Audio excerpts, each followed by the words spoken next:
ഇന്ന് അവരുടെ കല്യാണമായിരുന്നു. ആളും തിരക്കുമൊക്കെ ഒന്നൊഴിഞ്ഞതേയുള്ളൂ. മുറിയിൽ കയറി ഒന്ന് കുളിച്ച് ഫ്രഷായി മനു സ്വാതിയെ കാത്തിരുന്നു. അവൾ അമ്മയുടെ കൂടെ അടുക്കളയിലാണ്. അങ്ങോട്ട് പോയി നോക്കാൻ ഒരു ചമ്മൽ. 8ാം ക്ലാസ് മുതൽ ഡിഗ്രി വരെ ഒരേ ക്ലാസ്സിൽ പഠിച്ചതാണ്. സ്വന്തം നാട്ടിൽ നിന്ന് കല്യാണം മതിയെന്ന് പണ്ടേ തീരുമാനിച്ചതാണ്. സമപ്രായക്കാരൊക്കെ കെട്ടിപ്പോയി. അവസാനം സ്വാതി മാത്രം ബാക്കിയായി.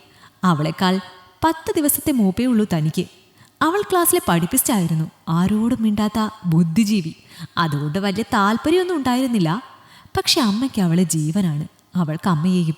പിന്നെ നിന്നെ കെട്ടാനിപ്പോൾ ഐശ്വര്യ റായ് വരും, കാത്തിരുന്നു. അതല്ലമ്മേ, ഞങ്ങൾ ഒന്നിച്ച് പഠിച്ചതല്ലേ, ഒരേ പ്രായം. അതിനെന്താ, സച്ചിൻ ടെണ്ടുൽക്കർ അയാളെക്കാൾ പ്രായമുള്ള ഒരു പെണ്ണിനെയല്ലേ കെട്ടിയത്. എന്നിട്ട് അവർ അന്തസ്സായി ജീവിക്കുന്നില്ലേ? നിന്റെ എല്ലാ കുരുത്തക്കേടുകളും അവൾക്കറിയായിരിക്കും.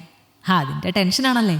അമ്മ പൊതുവിജ്ഞാനം വിളമ്പിയപ്പോൾ അവൻ തല കുനിച്ചിരുന്നു. നീയൊക്കെ പിള്ള കളിച്ച് നടന്നപ്പോൾ അവൾ നല്ല പോലെ പഠിച്ചു, ഗവൺമെൻറ് ജോലിയും നേടി. ഒന്നുമില്ലേലും അവസാന കാലത്ത് നിനക്ക് അവളുടെ പെൻഷൻ കൊണ്ടെങ്കിലും കഞ്ഞി കുടിച്ച് പോകാമല്ലോ. എനിക്ക് എന്താവശ്യത്തിനും അവരുടെ വീട്ടുകാരാ സഹായത്തിന് ഓടി വരുന്നത്. നന്ദി വേണോടാ, നന്ദി. ആ കൊച്ചിന് നിന്നെ ജീവനാണ്.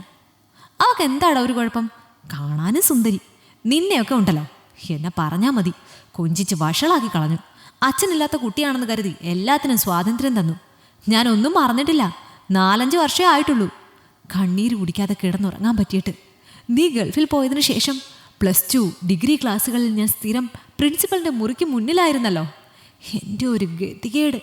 അവസാന കാലത്തെങ്കിലും ഒന്ന് സന്തോഷിക്കാൻ സമ്മതിക്കരുത്. അമ്മ സാരി കൊണ്ട് കണ്ണു തുടച്ചു. പുറത്തേക്ക് മൂക്ക് ചുറ്റി. എനിക്ക് സമ്മതമാണ്. അമ്മ തീയതി കുറിച്ചോളൂ. എനിക്ക് ലീവ് 2 മാസം കഷ്ടിയാണ്. പെണ്ണ് കാണലും കല്യാണം ഉറപ്പിക്കലും ഒക്കെ 2 ആഴ്ച കൊണ്ട് കഴിഞ്ഞു. അവളുടെ മുൻപിൽ നിൽക്കുമ്പോൾ തന്നെ ഒരു പരിഭ്രമമാണ്. കല്യാണം കഴിയുമ്പോൾ എല്ലാം ശരിയാകുമെന്നാണ് പ്രതീക്ഷ. വാതിൽ തള്ളി തുറക്കുന്ന ശബ്ദം കേട്ടാണ് മനു ഞെട്ടി ഉണർന്നത്. സ്വാതി ഒരു ഗ്ലാസ് പാലുമായി മുന്നിൽ നിൽക്കുന്നു. പാല് വാങ്ങിയപ്പോൾ അവൾ തിരിഞ്ഞു നിന്ന് വാതിൽ കുറ്റിയിട്ടു. അവൻ്റെ അടുത്ത് കട്ടിലിൽ വന്നിരുന്നു. അവൻ പകുതി പാല് കുടിച്ചു. ബാക്കി അവൾക്ക് നീട്ടി. അവളത് കുടിക്കാതെ മേശയുടെ മുകളിൽ വെച്ചു.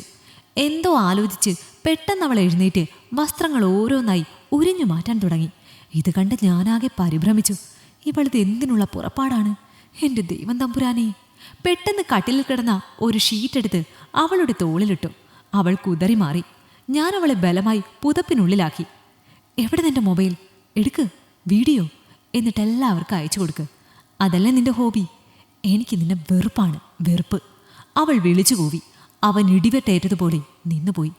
എൻ്റെ സ്വാതി, നിനക്കിത് എന്തിൻ്റെ കുഴപ്പമാണ്? നീപ്പോ എൻ്റെ ഭാര്യയല്ലേ. ഞാൻ എന്തിനാ നിൻ്റെ വീഡിയോ എടുക്കുന്നത്? അയ്യോ, അമ്മ ഉണർന്നെന്ന് തോന്നുന്നു. തലയിൽ കൈവച്ച് നിലത്തിരുന്നു പോയി. നിനക്കെന്നെ അറിയില്ലേ സ്വാതി? എനിക്ക് നിന്നെ നല്ല പോലെ അറിയും. നിനക്കല്ലേ എന്നെ അറിയാത്തത്? 10ാം ക്ലാസ്സിൽ വെച്ച് ടൂറിന് പോയപ്പോൾ നീയല്ലേ മീനുവിൻ്റെ ഡ്രസ്സിൻ്റെ പുറകിൽ ചുവന്ന മഷി കോരി ഒഴിച്ചത്? അന്ന് ആ കുട്ടി അനുഭവിച്ച നാണക്കേട്. അനുവിൻ്റെ പുറകെ നടന്ന് ലവ് ലെറ്റർ കൊടുത്തത്, അശ്ലീല വീഡിയോ ക്ലാസ്സിലിരുന്ന് കണ്ടത്. എന്നെ കാണുമ്പോൾ നിനക്ക് ഭയങ്കര പുച്ഛമായിരുന്നല്ലോ.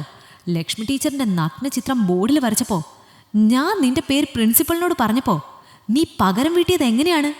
എൻ്റെ വീടിൻ്റെ പുറത്തെ ബാത്റൂമിൽ നീ ക്യാമറ വെച്ചില്ലേ? ഞാൻ കുളിക്കുന്ന വീഡിയോ എല്ലാവരെയും കാണിച്ചില്ലേ? അന്നേ ഞാൻ കരുതിയതാ നിന്നോട് പകരം വീട്ടുമെന്ന്. അതിനാ ഞാൻ ഇത്രയും നാളും കാത്തിരുന്നത്. എൻ്റെ മുടിപ്പുര മുത്തപ്പ, എൻ്റെ പൊന്നു മോളെ, നീ ഇതൊക്കെ മനസ്സിലിട്ടുകൊണ്ട് നടക്കണോ? അതൊക്കെ പഴയ കാര്യമല്ലേ. അമ്മ ശബ്ദം കേട്ട് ഓടി വരുമല്ലോ. ഒന്ന് പതുക്കെ. പഴയ കാര്യമോ? അമ്മ വരില്ല. ഞാൻ നിന്നെ കൊന്നാലും അമ്മ ഓടി വരില്ല. അവൾ മേശപ്പുറത്ത് വെച്ചിരുന്ന ടോർച്ചെടുത്ത് അവൻ്റെ തലയ്ക്കൊരടി കൊടുത്തു. എന്താ പഴയത്? ഒരു പെണ്ണിൻ്റെ മാനം ഷൂട്ട് ചെയ്ത് കൂട്ടുകാരോടൊപ്പം ഇരുന്ന് കണ്ട് രസിച്ചതോ? അവളുടെ കൈ രണ്ടും അവൻ കൂട്ടിപ്പിടിച്ചു. ഇനിയൊരാക്രമണം ഉണ്ടാകാതെ മുൻകരുതലെടുത്തു. അവൾ കൂകാൻ തുടങ്ങി. അവൻ അവളെ വട്ടം പിടിച്ച് വാവുത്തി. അവൾ അവൻ്റെ കൈ കടിച്ചു മുറിച്ചു. ദേഷ്യത്തോടെ അവൻ കൈ കുടഞ്ഞു. ദുഷ്ട!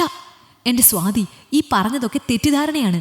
ഞാൻ ക്ലാസ്സിൽ ആളാകാൻ വേണ്ടി കുറേ നുണകളൊക്കെ പറഞ്ഞിട്ടുണ്ട്. പഠിച്ച ആളാകാനുള്ള കഴിവൊന്നും ഉണ്ടായിരുന്നില്ല. ഞാൻ എന്തൊക്കെയോ കാട്ടിക്കൂട്ടി. അത് സത്യമാണ്. എൻ്റെ അമ്മയുടെ കണ്ണുനീര് വീഴാത്ത ഒരൊറ്റ ദിവസം പോലും അന്നുണ്ടായിരുന്നില്ല. പലരും ചെയ്ത കുറ്റങ്ങൾ ആളാകാൻ വേണ്ടി ഞാൻ ഏറ്റെടുത്തതാ. ഇന്ന് അതൊക്കെ ഓർക്കുമ്പോൾ കുറ്റബോധം തോന്നുന്നു. ലക്ഷ്മി ടീച്ചറിൻ്റെ ചിത്രം വരച്ചത് രാജു ആയിരുന്നു. പിന്നെ അശ്ലീല വീഡിയോ കാണുവാൻ എനിക്ക് സ്വന്തമായി മൊബൈലൊന്നും ഉണ്ടായിരുന്നില്ല. അമ്മ വളരെ പാടുവിട്ടല്ലേ എന്നെ വളർത്തിയത്. നിന്നോടുള്ള ദേഷ്യത്തിന് വെറുതെ പറഞ്ഞതാണ് നിന്റെ വീഡിയോയുടെ കാര്യം. അന്നൊക്കെ ആളാകാൻ വേണ്ടി പറഞ്ഞു കൂട്ടിയ ഓരോ കോപ്രായങ്ങൾ. നീ എന്നോട് ക്ഷമിക്ക്.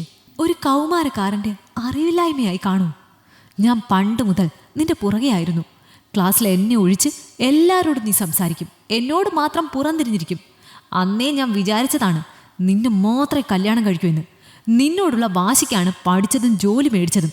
ദേഷ്യമായാലും ഇഷ്ടമായാലും ഇങ്ങോട്ട് തരുന്നതിനേക്കാൾ 10 മടങ്ങ് തിരിച്ചു തരുന്നത് എൻ്റെ പ്രകൃതം. പക്ഷെ നിന്റെ കാര്യത്തിൽ വെറുപ്പ് അങ്ങ് സ്നേഹമായി മാറി. അത് പിന്നെ നീ ക്ലാസ്സിലെ പഠിപ്പിച്ചായിരുന്നല്ലോ. നീ നേർക്ക് നേർ വരുമ്പോൾ ഞാൻ മെല്ലെ മങ്ങുമായിരുന്നല്ലോ. നിന്റെ നോട്ടം കാണുമ്പോൾ എനിക്ക് മൂത്രശങ്ക തോന്നുമായിരുന്നു. അത്ര പേടിയായിരുന്നു എനിക്ക് നിന്നെ. നീ പണ്ടേ എൻ്റെ അമ്മയുടെ ഓമന പുത്രിയല്ലേ. അവൾ അവൻ്റെ തലയിൽ നിന്നും പൊടിഞ്ഞ രക്തം തുടച്ചു മാറ്റി. ദേഷ്യത്തോടെ ഇരിക്കുന്ന അവൻ്റെ കവിളിൽ ചുണ്ടമർത്തി. അവൻ അവളുടെ നേരെ നോക്കി മേശപ്പുറത്തിരുന്ന അവൻ്റെ മൊബൈൽ കയ്യിലെടുത്തു. എനിക്കത് നോക്കാമോ?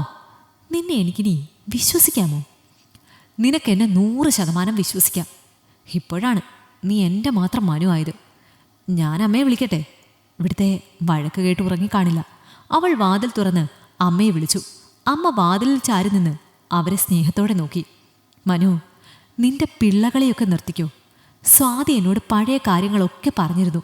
എന്നാലും നീ അവൻ്റെ തല തല്ലി പൊട്ടിക്കണ്ടായിരുന്നു. അമ്മേ സോറി. ഇവൻ തടയുമെന്ന് കരുതി. പക്ഷേ ടൈമിങ് ശരിയായില്ല. സ്വന്തം മകൻ്റെ മണ്ട അടിച്ച് പിളർന്നാലും ചിരിക്കുന്ന ഒരമ്മ. സമയം കുറേയായി. രണ്ടാളും വാതിലടച്ച് കിടന്നോളൂ.